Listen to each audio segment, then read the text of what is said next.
Dear electronics students, welcome back to the series of power amplifier. और last class में हमने class B amplifier के सारे nitty-gritty को, फंडामेंटल्स को, इसके ऑपरेशन को समझ लिया था। And before we proceed to the next topic that is class A B amplifier as well as class C amplifier, आज हम लोग क्या करेंगे, पुश पुल एम्पलीफायर और कॉम्प्लीमेंट्री सिमेट्री एम्पलीफायर के डायग्राम को, सर्किट डायग्राम को एनालाइज करेंगे, इसके ऑपरेशन को देखेंगे, जो कि ऑब्वियसली क्लास बी टाइप के ही एम्पलीफायर है। आई शुड राइट हेयर कि ये जो मेरा एम्पलीफायर है वो क्लास बी है, ये जो मेरा एम्पलीफायर है वो क्लास बी है। तो मैंने क्यों डिफरेंट टॉपिक्स की तरह इसको मैंने लिस्ट किया यहाँ पे, इसका रीज़न ये था कि क्लास बी जो मैंने टॉपिक क्लास किया, इसमें मैंने कॉन्सेप्ट को समझा, इसके ऑपरेशन को समझा, इसके जो एफिशिएंसीज थी, इसके डिस्टोर्शन को समझा, हाउ इट एक्चुअली वर्क्स, इसका साइंस क्या था। लेकिन क्लास बी एम्पलीफायर जो होता है इंडिपेंडेंटली, अगर हम इसको आइडियली एक ट्रांजिस्टर को यूज करके अगर हम बनाएं, एक ट्रांजिस्टर यूज करके अगर हम बनाएं, ठीक है, तो हमारा ऑब्वियसली हाफ साइकिल काम करेगा, है ना। We know that class B amplifier operates for 180 degree, और you can say only the positive half cycle of the signal 180 degree के लिए ऑपरेट करता है। आप देखे हो, you can refer my class B amplifier वाला क्लास जरूर रेफर करें, लास्ट क्लास, तो आपको ये समझ में आएगा। तो वहाँ पे एक क्वेश्चन अराइज होना चाहिए, ऑब्वियस सा एक क्वेश्चन, कि क्या हम लोग हाफ साइकिल ही लेते हैं क्या आउटपुट में, हाफ साइकिल को छोड़ देते हैं क्या, हाफ वेव रेक्टिफायर की तरह कुछ हो रहा है क्या यहाँ पे। तो do we amplify only the half cycle that is the positive cycle and we leave और we ignore the another half that is negative half cycle को छोड़ देते हैं। नहीं, हम लोग क्या करेंगे, साइमल्टेनियसली दो ट्रांजिस्टर का यूज किया जाएगा, ठीक है, जो कि पुश पुल अरेंजमेंट भी से भी पॉसिबल है और कंप्लीमेंट्री सिमेट्री से भी पॉसिबल है। हम देखेंगे, यहाँ आप देख सकते हैं दो ट्रांजिस्टर है, यहाँ दो ट्रांजिस्टर है। तभी मैं इसको डिस्क्राइब करूँगा। तो पहले हम एम बना ले अपना कि आज हम क्या समझने वाले हैं, क्यूरियोसिटी जागृत कर ले कि हमें क्या समझना है। तो अब एक नया क्वेश्चन आपके दिमाग में आ सकता है कि सर हम कह रहे थे कि 180 डिग्री के लिए फ्लो करा रहे हैं, तो पावर एफिशिएंसी हम बढ़ा दे रहे हैं, पावर बचा रहे हैं अपना 78.5% का एफिशिएंसी दे रहे थे। तो क्या दो ट्रांजिस्टर यूज करने से मेरी इफिशियंसी कॉम्प्रोमाइज नहीं होगी? नहीं होगी, बिल्कुल नहीं होगी, क्योंकि एक ट्रांजिस्टर की इफिशियंसी का रेट निकाला जाता है वो। तो एक सिंगल ट्रांजिस्टर मेरे उतना ही इफिशियंट काम करेगा। अगर मैं दो ट्रांजिस्टर लगा दूं तो एक ट्रांजिस्टर भी उतना इफिशियंट है, दूसरा ट्रांजिस्टर भी उतना ही इफिशियंट है, तो ओवरऑल इफिशियंसी मेरी उतनी ही है। तीन ट्रांजिस्टर भी मैं लगा दूं तो तीनों ट्रांजिस्टर सेम इफिशियंसी के साथ काम कर रहे, तो मेरी ओवरऑल इफिशियंसी उतनी ही मानी जाएगी। ऐसा नहीं कि मेरी इफिशियंसी कम हो गई। पावर की इफिशियंसी हम यहाँ देख रहे हैं, ट्रांजिस्टर मुझे लगाना पड़ रहा, that is a compromise. Obviously एक ट्रांजिस्टर की जगह दो ट्रांजिस्टर मुझे लगाना पड़ा, वो मेरा काम करना पड़ा, I know that, I accept that, लेकिन पावर मेरा बचेगा। तो पुश पुल अरेंजमेंट देखेंगे अभी हम, और कंप्लीमेंट्री सिमेट्री अरेंजमेंट भी देखेंगे, जो कि दोनों ही क्या है, एक्चुअली में क्लास बी पे ऑपरेट करेगा। दो ट्रांजिस्टर होंगे, पहला ट्रांजिस्टर भी पहला ट्रांजिस्टर फर्स्ट 180 डिग्री के लिए ऑपरेट करेगा, दूसरा ट्रांजिस्टर फिर सेकेंड 180 डिग्री ऑपरेट करेगा। तो 180 डिग्री के लिए ये भी किया, तो ये भी क्लास बी काम किया। दूसरा ट्रांजिस्टर 180 डिग्री काम किया, तो ये भी 180 डिग्री काम किया, तो ये भी क्लास बी में काम किया। तो ये भी क्लास बी में काम कर रहा है, ये भी क्लास बी में काम कर रहा है। दोनों को साइमल्टेनियसली हम क्लास बी में ऑपरेट करा के 360 डिग्री का काम करा सकते हैं। तो दो तरीके से करेंगे, पुश पुल में भी वही होगा, इसमें भी वही होगा। पहला भी 180 डिग्री पर काम करेगा, दूसरा भी 180 डिग्री, मतलब पहला भी बी टाइप का काम कर रहा है, दूसरा भी बी टाइप काम कर रहा है, दोनों मिलके हमें 360 डिग्री का काम कराएंगे, राइट, 360 डिग्री का। तो ऐसा कुछ यहाँ पे होने वाला है। तो will see this first diagram that is push pull amplifier. सबसे पहले हम देखेंगे यहाँ पे, तो पुश पुल एम्पलीफायर में पहले कुछ नोट वर्दी बातें बता दूं कि यहाँ पे ट्रांसफॉर्मर जरूर यूज होगा, ठीक है, ट्रांसफॉर्मर का प्रयोग होगा। मैं एक बार समराइज भी करूँगा। सेंटर टैपिंग ट्रांसफार्मर का यूज करेंगे। आप समझते हो सेंटर टैपिंग ट्रांसफार्मर कैसे काम करता है, तो आपको इजी समझ में आएगा, नहीं तो I will obviously explain here. आपने फुल वेव रेक्टिफायर पढ़ा होगा, वहाँ भी हमने देखा था इस तरह का कुछ कॉन्फ़िगरेशंस। दो ट्रांजिस्टर यूज हो रहे हैं, T1 transistor and T2 transistor, and I must tell you दोनों ट्रांजिस्टर आपके NPN टाइप के ही हैं, देख लो ध्यान से, NPN ट्रांजिस्टर है, दोनों ही NPN ट्रांजिस्टर है। डोंट गेट कंफ्यूज कि इसका एमीटर अप साइड फेस कर रहा है, इसका डाउन साइड, बट दोनों ही NPN टाइप के ही मेरे ट्रांजिस्टर्स हैं। जबकि बाद में मैं आपको कंप्लीमेंट्री सिमेट्री बताऊंगा, उसमें दोनों डिफरेंट टाइप के ट्रांजिस्टर्स होंगे, will see that, but you focus hair first. आप देखना, समझना इस बात को। आपका ये जो एमीटर एंड है इसका वाला, मैं आपको एक बार डायग्राम को एक्सप्लेन कर देता हूँ। ये जो इसका एमीटर एंड है, और इसका दूसरा एमीटर, दोनों को कॉमन कनेक्शन देते हुए एक तरह से ग्राउंडिंग की गई है। तो जैसा कि मैं यूजुअली करता हूँ, एमीटर को ग्राउंडिंग कर देता हूँ, ठीक है, एमीटर की ग्राउंडिंग हो गई।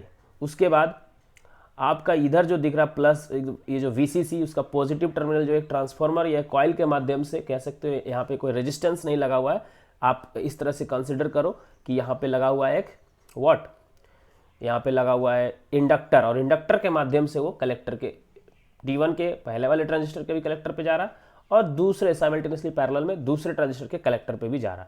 तो मैंने जो ये वोल्टेज लगाया है, बैटरी सेल जो लगाया, DC वोल्टेज सप्लाई जो बायसिंग के पर्पज से, वो मैंने कॉइल के माध्यम से लगाया है। अब यहाँ पे मत कंफ्यूज होना कि ये जो वोल्टेज है वो म्यूचुअल इंडक्शन के थ्रू इधर चला जाएगा, क्योंकि ये DC है, इधर नहीं जाएगा, ये DC विल नॉट बी दे, ठीक है। इसलिए यहाँ पे कैपेसिटर का यूज करने की जरूरत ही नहीं पड़ी मुझे। आपको याद होगा कपलिंग हम दो तरीके से कर सकते थे, capacitor coupling and transformer coupling. Transformer भी आपका सिर्फ AC अलाउ करेगा, DC को अलाउ नहीं करता। तो आपका जो ये जो DC है वो इधर नहीं जाएगा, it will not gate disturbed. यहाँ पे आपका ट्रांसफार्मर का तरह कुछ फंक्शनैलिटी होने वाला ऑपरेशन, तो ये DC आपका डिस्टर्ब नहीं हो रहा। सो एट वन साइड कंफ्यूज हो जाते हैं बच्चे कि ये जो DC है मेरा म्यूचुअल इंडक्टेंस इधर जाएगा क्या, नहीं जाएगा। जब AC आएगा इधर तब वो जाएगा म्यूचुअल इंड्यूस होकर, बट DC नहीं जाएगा, ठीक है। तो that's fine. This VC is utilised for, this VCC voltage is utilised for collector का वोल्टेज। तो कलेक्टर को मैंने पोटेंशियल दे दिया है, एमीटर को मैंने ग्राउंड पर रखा है, और एक सेंस में आप समझना इस बात को कि इसका जो बेस है वो भी कॉइल के माध्यम से अर्थ है, इसका भी बेस कॉइल के माध्यम से अर्थ है। तो इसका मतलब ट्रांजिस्टर T1 भी क्लास B में कॉन्फ़िगर्ड है, क्योंकि कोई बायसिंग मैंने नहीं दे रखी है। At the absence of the signal, class B operation refer करना, क्लास B का हमने जो पढ़ा था तो क्या देखा था कि अब्सेंट जब रहेगा, जब आप इनपुट कुछ नहीं दे रहे होगे तो आपका बेस एमीटर फॉरवर्ड में नहीं रहेगा, मतलब कोई ऑपरेशन नहीं चल रहा होगा। तो ऑब्वियसली आइदर जीरो वोल्टेज पे या माइनस निगेटिव वोल्टेजेस पे आपका ये काम नहीं करेगा, ठीक है। इसके लिए अगर हम बात करें तो इसका मैं उसी हिसाब से समझाऊंगा। तो यहाँ पे एक चीज़ कन्विंस होना आपको यहाँ पे फिलहाल कि this transistor as well as this transistor, both the transistors are set up according to class B operation. Class B operation के हिसाब से इसको भी मैंने किया है, इसको भी मैंने किया, बट अंतर ये है कि ये पॉजिटिव साइकिल्स के लिए क्लास B में काम करेगा, ये निगेटिव साइकिल्स के लिए क्लास B में काम करेगा। But it is for sure that ये 180 डिग्री के लिए काम करेगा, ये भी सिर्फ 180 डिग्री के लिए काम करेगा। बट जिस 180 डिग्री के लिए ये काम करेगा उस 180 डिग्री के लिए काम ये नहीं कर रहा होगा, एंड वाइस वर्सा, मतलब जो लेफ्ट ओवर होंगे उसके लिए काम करेंगे। इसकी वजह से क्या होता है कि कुछ बीच में गैप रह जाता है, जिसकी वजह से ना ये काम कर रहा होता ना ये काम कर रहा होता। तो हम देख रहे थे कि क्रॉस ओवर डिस्टोर्सन होता है, बस क्रॉस ओवर डिस्टोर्सन इसमें होता है पुश पुल में, as well as complementary symmetry में भी होगा। तो ये आप याद कर लेना। मैं यहाँ पे आपको फोकस नहीं कर रहा हूँ इस बात को कि डिमेरिट्स क्या है, मैं यहाँ पे सर्किट डायग्राम के एनालिसिस को यहाँ पे फोकस करने वाला हूँ। तो ट्रांसफार्मर का यूज किया जा रहा है, और इसमें क्या हो रहा है, दोनों ही ट्रांजिस्टर मेरे, both my transistors are NPN type, या फिर दोनों ही PNP ले लो तो भी आपका काम चलेगा, बट हम NPN को कन्वेंशन लेके चलते। तो ये आपका मेजर पॉइंट है जो आपको याद रखना पड़ेगा, मतलब सेम टाइप के होने चाहिए। I should rather right same type के ट्रांजिस्टर्स, सेम मतलब both transistors should be same type, same type के ट्रांजिस्टर्स आपके होने चाहिए। तो क्लास B में ऑपरेट करने का क्या शर्त था कि कलेक्टर को तो वोल्टेज मिलेगा, लेकिन बेस एमिटर जंक्शन को हम बायसिंग नहीं दे के रखते हैं शुरू में। जैसे ही आप यहाँ पे इनपुट सिग्नल देना शुरू करोगे आप, तो देखो क्या होगा, इसी इनपुट सिग्नल को ले करके म्यूचुअल यहाँ से ट्रांसफार्मर से कपलिंग होकर आएगा, और ये फिर फॉरवर्ड बेस में जाएगा, हम देखेंगे। और ये फॉरवर्ड बेस में जाएगा, उस टाइम जाएगा कि नहीं जाएगा, पॉजिटिव हाफ साइकिल के लिए क्या होगा, नेगेटिव हाफ साइकिल के लिए क्या होगा, हम देखते हैं, ठीक है। अब देखिए समझा रहा हूँ मैं इस बात को, पॉजिटिव हाफ साइकिल जैसे मिलेगा तो क्या होने वाला है, इस पूरे सर्किट को क्या फर्क पड़ेगा इस पॉजिटिव हाफ साइकिल से, राइट। सो जैसे ही आप पॉजिटिव हाफ साइकिल यहाँ पे मिलेगा, सपोज ये जो पीक है इसका VM है, तो मैं उस पॉइंट ऑफ व्यू से समझा दूंगा आपको। सेंटर टेपिंग का मतलब ही पूरा यहाँ से यहाँ तक VM मैक्सिमम वोल्टेज के पॉइंट ऑफ व्यू से समझाऊं तो VM अवेलेबल हो जाएगा। Obviously it will be kind of alternating sine omega T कुछ रहेगा, लेकिन मैं मैक्सिमम वोल्टेज को लेकर चल रहा हूँ।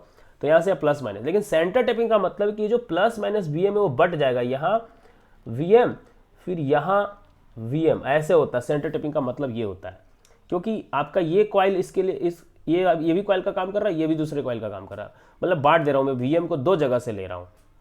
तो ये प्लस माइनस VM, आप ध्यान से आप समझना इस बात को, यहाँ पे फोकस करना है, कोई गलती नहीं होनी चाहिए।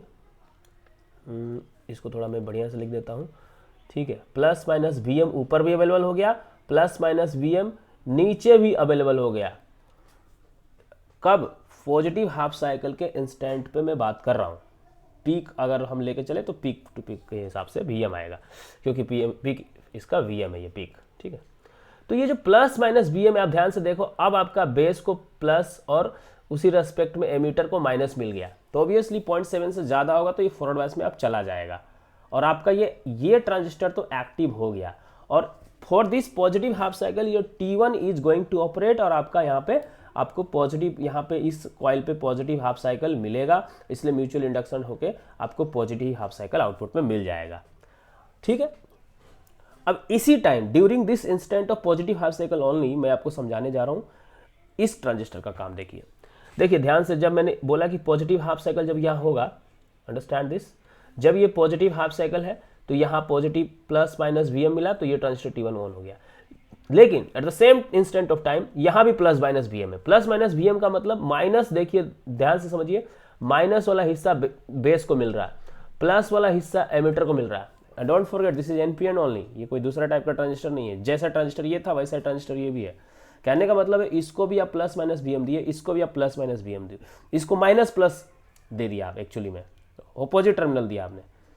ट्राई टू अंडरस्टैंड दिस, ये माइनस टर्मिनल इसको मिल रहा है और ये प्लस वाला इसको एमिटर को मिल जा रहा है, तो ये रिवर्स बायस में चला जा रहा है। This is falling into reverse bias. इसको मिल रहा है प्लस वी एम एक्चुअली, और इन द सेंस इसको माइनस वी एम मिल रहा है एक तरह से। इसके बेस को एक तरह से प्लस बी एम प्रदान कर रहे हो आप, और इसके बेस को एक सेंस में आप माइनस बी एम दे रहे हो एक तरह से, सोचो तो सिंपली, ठीक है। मतलब ऐसा नहीं है कि साइकिल चेंज हुआ, I am not changing the cycle, cycle अभी भी मेरा पॉजिटिव वाला है, अभी भी मैं I am talking about positive half cycle only, don't get confuse कि मैं चेंज कर दिया हूँ, पॉजिटिव हाफ साइकिल पे ही मैं अभी चल रहा हूँ, ठीक है। I am still on the positive half cycle, ये मेरा जो ग्रीन पोर्सन है वो पॉजिटिव हाफ साइकिल है, अभी भी मैं पॉजिटिव हाफ साइकिल में चल रहा हूँ। तो पॉजिटिव हाफ साइकिल के लिए मेरा T1 ऑन हो गया, लेकिन T2 मेरा ऑफ है, मेरा T2 जो है वो ऑफ है, तो इधर से कुछ नहीं मिलेगा, कुछ नहीं मिलेगा, बस आपका रिजल्ट आपका ये हो गया। पॉजिटिव हाफ साइकिल के लिए ये ऑन हुआ, पॉजिटिव हाफ साइकिल यहाँ आया, सॉरी ये रेड कलर मुझे नहीं यूज करना चाहिए, पॉजिटिव हाफ साइकिल आया और आपको आउटपुट में पॉजिटिव हाफ साइकिल आपको मिल गया। एक मिनट, ये ले लिया मैंने, पॉजिटिव हाफ साइकिल। अब देखते हैं निगेटिव हाफ साइकिल की कहानी, ठीक है। निगेटिव हाफ साइकिल के लिए मैं ये कलर ले लेता हूँ, निगेटिव हाफ साइकिल के लिए ब्लू कलर। अब देखिए ध्यान से, जैसे निगेटिव हाफ साइकिल आएगा तो जो चीज़ें यहाँ प्लस माइनस वी एम थी वो ठीक पोलैरिटी उल्टा हो जाएगा, इसमें कोई डाउट नहीं है आपको, पोलैरिटी सब रिवर्स हो जाएगा। यहाँ पे भी प्लस माइनस वी एम जो था, ठीक है, उल्टा हो जाएगा। आप अब समझ चुके होंगे कि अब क्या होने वाला है यहाँ पे। देखिए ये आपका, पहले तो मैं प्राइमरी कॉइल पे ही आपको मैं बता दूं, प्राइमरी कॉइल पे भी तो माइनस हो जाएगा, आपका पूरा पोलैरिटी चेंज हो जाएगा। तो आपका जो प्राइमरी कॉइल है वहाँ पे माइनस प्लस वी एम आ जाएगा, जो पीक है उसके प्रेफरेंस में समझा रहा हूँ, ये ऑब्वियसली चेंजिंग वोल्टेज है। तो यहाँ पे माइनस होगा, यहाँ पे प्लस होगा, तो यहाँ पे माइनस, यहाँ पे प्लस वी एम अवेलेबल होगा। उसी तरह से यहाँ पे माइनस, यहाँ पे प्लस वी एम अवेलेबल होगा, ठीक ऑपोजिट हो गया। यानी कि आपके इस बार क्या हो रहा है, माइनस वी एम मिल रहा है इस केस में ट्रांजिस्टर T1 को, तो इस केस में ट्रांजिस्टर T1 ऑफ हो जाएगा। देख लीजिए माइनस मिल रहा है, बिल्कुल ऑपोजिट हो गया, सारी चीज़ें ऑपोजिट हो गई। अब इस तरह से ये जो पॉजिटिव है वो बेस को मिल रहा है, तो यानी कि ये इस बार, और ठीक है, और एमीटर को अकॉर्डिंगली माइनस मिल रहा है, तो ये इस बार फॉरवर्ड बायस में चला जाएगा। यानी कि ये आपका ट्रांजिस्टर T1 ऑन हो गया, यानी कि ये जो Vm है वो इसको, जो निगेटिव हिस्सा था वो यहाँ पे आपका अवेलेबल होगा, निगेटिव वाला साइकिल, तो इसलिए आउटपुट में आपका निगेटिव साइकिल भी आपको मिल जाएगा यहाँ पे ओवरऑल। तो पॉजिटिव हाफ साइकिल के लिए T1 काम कर रहा है, निगेटिव हाफ साइकिल के लिए T2 काम कर रहा है। So both transistors are not working at the same time. ये भी 180 डिग्री के लिए काम किया, ये सेकेंड 180 डिग्री के लिए काम किया, फर्स्ट 180 डिग्री के लिए और सेकेंड 180 डिग्री के लिए दोनों ट्रांजिस्टर काम कर रहे हैं, मिलकर काम कर रहे हैं। बट अगर मैं यहीं पे समझाने की कोशिश करूँ फिर से क्रॉस ओवर डिस्टॉर्शन को, तो ये जो हिस्सा होगा यहाँ पे हो सकता है कि बायसिंग सही से ना हो, ये जो Vm की वैल्यू कुछ ऐसी भी तो होगी। Vm तो मैंने बोला कि ऑलरेडी इस तो पीक वैल्यू को लेकर समझा रहा हूँ, लेकिन ये तो Vi जो आपने यहाँ पे इनपुट में दिया है वो इतना कम हो जाए कि यहाँ पे इसको सफिशियंट फॉरवर्ड बायसिंग ना हो तो कट ऑफ में चला जाएगा, क्योंकि ये तो ऑलरेडी कट ऑफ में है और ये भी कट ऑफ में चला जाएगा। उसी तरह से सेकेंड हाफ साइकिल के लिए ये तो है ही कट ऑफ में, और ये भी कट ऑफ में चला जाए तो like that cross over distortion से हम इंटरेक्ट करेंगे उस टाइम, क्रॉस ओवर डिस्टोर्शन इसमें होता है, ये आपको रिमाइंड करा दो। तो this is how push pull amplifier works. Obviously it works on the class B principle of operation, class B के सिद्धांत पे काम करता है। दो ट्रांजिस्टर को यूज करके हम फुल साइकिल रेंडर आउट कर रहे हैं, ठीक है। अब देखिए हम यहाँ पे बात करेंगे कंप्लीमेंट्री सिमेट्री का। ये तो और सिंपल है, ओनली डिफरेंस इज, इसमें जो मेजर डिफरेंस है वो है कि यहाँ पे अगर एक आपका एनपीएन है तो दूसरा आपका पीएनपी है। हम ट्रांसफॉर्मर नहीं यूज करना चाहते हैं तो हम two different types of transistors का यूज करेंगे। यहाँ पे ट्रांसफॉर्मर अगर यूज करते हो तो सेम टाइप का ट्रांजिस्टर यूज कर सकते हो, लेकिन अगर ट्रांसफॉर्मर नहीं यूज करना चाहते तो कैपेसिटर भी देखना यूज करना पड़ा आपको, और डिफरेंट टाइप। अब देखिए जैसे ही आप इनपुट सिग्नल दोगे, जल्दी से हम समझ लेते हैं यहाँ पे इनपुट सिग्नल को दे करके, ठीक है। जैसे आप यहाँ पे इनपुट सिग्नल दोगे, यह हो गया आपका ग्राफ, ले लेता हूँ मैं। पॉजिटिव हाफ साइकिल जैसे ही अवेलेबल होगा आपका यहाँ पे, देखिए पॉजिटिव हाफ साइकिल, तो कैपेसिटर तो काम करेगा डीसी के लिए। तो पॉजिटिव हाफ साइकिल सपोज यहाँ पे पहुँचा, सपोज यहाँ भी पहुँचा, तो दोनों ट्रांजिस्टर को क्या होने वाला है, पॉजिटिव हाफ साइकिल जब इसको पहुँचेगा तो अच्छा बिफोर दैट एक छोटा सा चीज़ बता दूं, यहाँ पे प्लस वीसीसी यूज किया गया है, माइनस वीसीसी की यूज किया गया। इसका मतलब आप समझ लें, क्योंकि आपका ये एनपीएन ट्रांजिस्टर, तो ये तो वेल अंडरस्टूड है, तो सेल्फ अंडरस्टूड है, ऑब्वियस है कि यहाँ पे प्लस वीसीसी दोगे तो ही ये इसके साथ ये रिवर्स बायस में जाएगा, क्योंकि ये एन है और ये पी साइड है, तो आपको ये रिवर्स बायस में ले जाना है तो इसको हाई वोल्टेज देना पड़ेगा। लेकिन मैं बता दूं कि माइनस वीसीसी इसलिए दिया हो क्योंकि ये पी एन पी है, और आपका प्री अजम्पशन में हम करना चाहते हैं, बता दूं आपको कि ये ट्रांजिस्टर तभी काम करेगा जब आपका बेस एमिटर जंक्शन को फॉरवर्ड में अगर करना चाहते हो तो बेस को क्या करना पड़ेगा, चूंकि ये पीएनपी है तो रिवर्स बायस में, सॉरी इसको फॉरवर्ड बायस में अगर करना चाहते हो तो ये निगेटिव वोल्टेज यहाँ पे आना चाहिए। जस्ट पहले से एक बार बात समझ लो, मैं जस्ट ये फोकस करना चाहता हूँ why I have connected here minus VCC voltage. तो एक समझा दो ये बात कि ये जो एमीटर टू बेस का जो जंक्शन है, ठीक है, इसको क्लियर समझिए, कंफ्यूजन नहीं होना चाहिए, क्योंकि पीएनपी में हम उतने कन्वर्जेंट नहीं होते हैं। ये जो एमीटर और बेस का जंक्शन है, जो बेस का एमीटर जंक्शन है, उसको आप फॉरवर्ड करना चाहते हो, if you want to make it forward biasing, तो ये जो एमीटर है वो क्या टाइप का है, पी टाइप का है, और जो बेस है वो एन टाइप का है, ठीक। तो इसका मतलब कि एमीटर के रेस्पेक्ट में बेस को निगेटिव पोटेंशियल मिलना चाहिए, ये तो कंफर्म है, निगेटिव पोटेंशियल मिलना चाहिए, ठीक है। अब देखिए, अब ये जो बेस है और ये जो कलेक्टर है उसको रिवर्स बायस में करना है अगर, तो इससे भी ज़्यादा निगेटिव देना पड़ेगा आपको कलेक्टर पॉइंट पे, इसीलिए निगेटिव वोल्टेज आपको यहाँ पे लगा के रखना पड़ेगा बायसिंग के दृष्टिकोण से। Why I have connected here minus voltage, because this is NPN type, तो यहाँ पे प्लस वीसीसी से ये जाएगा रिवर्स में, लेकिन यहाँ पे माइनस वीसीसी से ये रिवर्स में जाएगा because it is PNP type. तो पीएनपी और एनपीएन का जो डिफरेंस है वही रीजन है यहाँ पे निगेटिव वोल्टेज लगाने का। आप एनालाइज करोगे आपको समझ में आएगा। अभी हम इसका ऑपरेशन करेंगे तो फिर से ये बात रिपीट होगी, देखिएगा, then it will better clear. तो ये किस तरह से एक्टिव मोड में जाता है ट्रांजिस्टर। अब देखिए, जैसे ही आप यहाँ पे पॉजिटिव हाफ साइकिल अवेलेबल होगा, जैसे ही आप यहाँ पे पॉजिटिव हाफ साइकिल दोगे, वैसे ही कैपेसिटर कपलिंग करके इस ट्रांजिस्टर को भी मिलेगा, इस ट्रांजिस्टर को भी मिलेगा, नो प्रॉब्लम। बट देखते हैं क्या होने वाला है इस ट्रांजिस्टर के साथ और फिर इस ट्रांजिस्टर के साथ। जैसे इस ट्रांजिस्टर को मिलेगा, ऑब्वियस सी बात है कि कलेक्टर आपका पॉजिटिव पे है, तो इस तरह से रिवर्स में जाएगा, और ये आपका एक kind of no voltage is available है, ठीक है। एक तरह से आपने इसको कोई वोल्टेज नहीं दिया है, तो एक तरह से ये आपका फॉरवर्ड में चला जाएगा बिकॉज बेस को आपको पॉजिटिव मिल गया, तो ये आपका काम करेगा। This will go into active mode and this will operate, और आउटपुट कैपेसिटर के होते हुए इस रेजिस्टेंस पे आपको पॉजिटिव हाफ साइकिल तो अच्छा खासा मिल जाएगा, नो प्रॉब्लम। 180 डिग्री आपने ऑपरेशन करा दिया, क्लास भी आपने ऑपरेशन करा दिया, किसका, ट्रांजिस्टर T1 का। ट्रांजिस्टर T1 ने क्लास भी ऑपरेशन तो कर लिया, but at the same time, मतलब इसी पॉजिटिव हाफ साइकिल के लिए क्या होगा, इस बेस को मिलेगा पॉजिटिव, बेस को पॉजिटिव मिल रहा, बेस को पॉजिटिव मिल रहा, यानी कि आपका जो इस पीएनपी ट्रांजिस्टर में एमीटर आपका पी टाइप का है और बेस आपका एन टाइप का है, तो एन को आप हाई वोल्टेज दे दे रहे हो, तो ये तो रिवर्स में चला गया, तो it is not working. Transistor T2 transistor जो है, दूसरा ट्रांजिस्टर काम नहीं कर रहा है for this positive half cycle, this is not working for this positive half cycle. तो कन्फर्म है, आप बढ़िया है, एक ट्रांजिस्टर को काम करा रहे हो, ठीक है। तो पॉजिटिव हाफ साइकिल के लिए तो आपका काम नहीं किया, ये कंफर्म हो गया आपका। अब नेगेटिव हाफ साइकिल की बातें हम जरा देखते हैं कि क्या होने वाला है। जैसे ही नेगेटिव हाफ साइकिल आपका मिलेगा, नेगेटिव हाफ साइकिल के लिए ये मैंने ले लिया, ये नेगेटिव हाफ साइकिल है, तो आपका जैसे ही यहाँ नेगेटिव हाफ साइकिल मिलेगा, देखते हैं जरा नेगेटिव हाफ साइकिल के लिए क्या होने वाला है। इसको भी नेगेटिव हाफ साइकिल मिलेगा, this negative half cycle. Obviously negative half cycle के लिए आपका बेस नेगेटिव वोल्टेज में चला जाएगा, तो ये तो कट ऑफ में चला जाएगा, ये तो काम नहीं करेगा, बहुत सिंपल सी बात है। और ये नेगेटिव हाफ साइकिल जैसे मिलेगा तो कंपेयर टू दिस एमीटर, ये तो पीएनपी साइड, पीएन है, पीएन जंक्शन है एक तरह से, तो ये फॉरवर्ड में चला जाएगा ऑब्वियसली। और ये रिवर्स इसके तुलना में अगर ये ज़्यादा है तो ऑब्वियसली ये भी फॉरवर्ड में रहेगा, सॉरी रिवर्स जो चाहिए उसमें रहेगा, रिवर्स में रहेगा, ये फॉरवर्ड में चला जाएगा और ये रिवर्स में रहेगा। तो इस तरह से ये एक्टिव हो गया, तो आपके आउटपुट में नेगेटिव भी मिलेगा, यानी T2 is also working for the negative half cycle that is 180 degree. Class B operation यहाँ पे चल रहा है।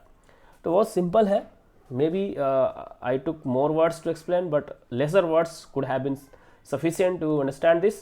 सिंपल समझना आपको, अगर खुद से आप समझने की कोशिश करो, T1 ट्रांजिस्टर है, T2 ट्रांजिस्टर है, और आपका पॉजिटिव हाफ साइकिल के लिए ये ऑपरेट करेगा, ये नहीं करेगा, नेगेटिव हाफ साइकिल के लिए ये ऑपरेट करेगा, ये ऑपरेट नहीं करेगा, तो आपको पॉजिटिव हाफ साइकिल मिलेगा, फिर नेगेटिव हाफ साइकिल मिलेगा। सिमिलरली यही काम होगा कि कुछ हिस्सों के लिए, जैसे कि ये वोल्टेज बहुत लो है तो यहाँ पे फॉरवर्ड बेस में नहीं जाएगा, तो एक्टिव नहीं होगा, तो वो हिस्सा आपको नहीं मिलेगा। एंड समथिंग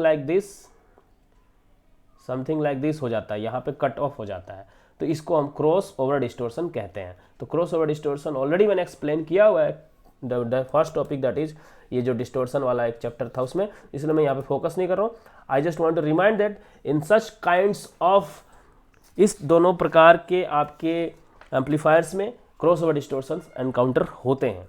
तो अगर मैं एक छोटा सा समरी बना दूं कि दोनों में अगर डिफरेंस आपको समझना हो कि कम्प्लीमेंट्री सिमेट्री में और पुश पुल में क्या हमने अंतर देखा, दोनों क्लास बी है नो डाउट, दोनों ही 180 डिग्री को यूज करते हैं for each transistor comprising 2 transistors, 2 transistor use किया जाता है सारे। फिर भी डिफरेंस क्या है, not push push, sorry this is push pull.